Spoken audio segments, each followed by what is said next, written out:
England has been keeping mortality statistics since 1665, when, yes, one person fell down some stairs and died, but in that week, nearly 4,000 people died of the plague. Today, the modern plague is heart disease, the #1 killer of men and women. But it wasn't always this way. If you dig back into those old statistics, by the middle of last century, heart disease was already killing off 5 to 10% of the population, but it was practically unknown at the beginning of the 20th century. Check out the natural history of coronary heart disease just in the 1920s and 30s, skyrocketing tenfold in men and the same in women. What was going on? A clue could be found if you split people up by socioeconomic class. You can tell this is a paper written about 1950 because it's split into males and wives. It was the richest folks who had up to triple the heart disease as the poorest. Maybe it had something to do with their rich diets? You don't know until you put it to the test, and in doing so, discover the natural cure of coronary heart disease, discovered decades ago by Pritikin, a plant-based diet and lifestyle program, followed by Dr. Dean Ornish, and then Esselstyn at the Cleveland Clinic. But how many know of the name Hans Diehl?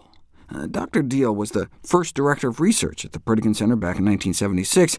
He was inspired by the amazing results they were getting at the Pritikin Center, amazing results like that of a certain Grandmother Gregors. But he recognized the limitations of live-in residential programs, including their cost and the kind of artificial living environment that made sustaining the behaviors more difficult when patients returned back home. So Diehl developed the CHIP program as an affordable 30-day lifestyle intervention to be delivered in a community setting. 10 years in, Esselstyn encourages Hans to publish their results in the American Journal of Cardiology. And here it is.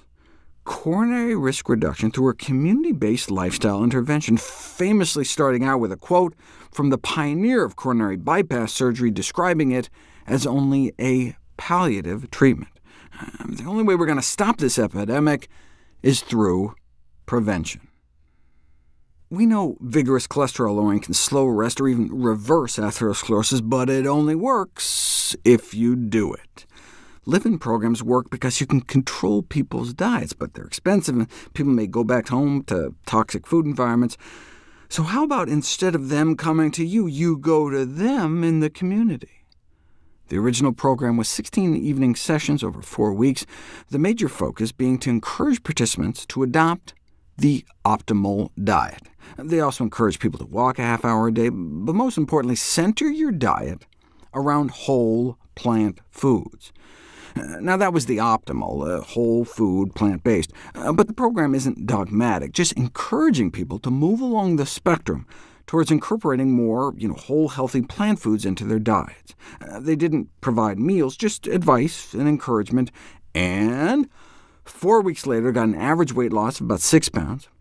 Blood pressures went down about 6 points, and their LDL bad cholesterol down between 16 and 32 points, and fasting blood sugars dropped as well.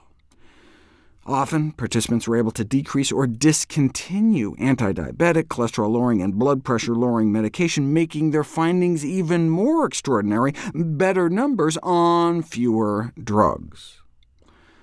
Live-in programs like Pritikin and McDougall are great in that you can optimize the clinical benefits, but they can cost thousands of dollars in addition to missing work, whereas CHIP is cheap, and they're living at home, so it's not like they've been spoon-fed some perfect diet for a few weeks at some spa and then go back to their cupboards of cookies.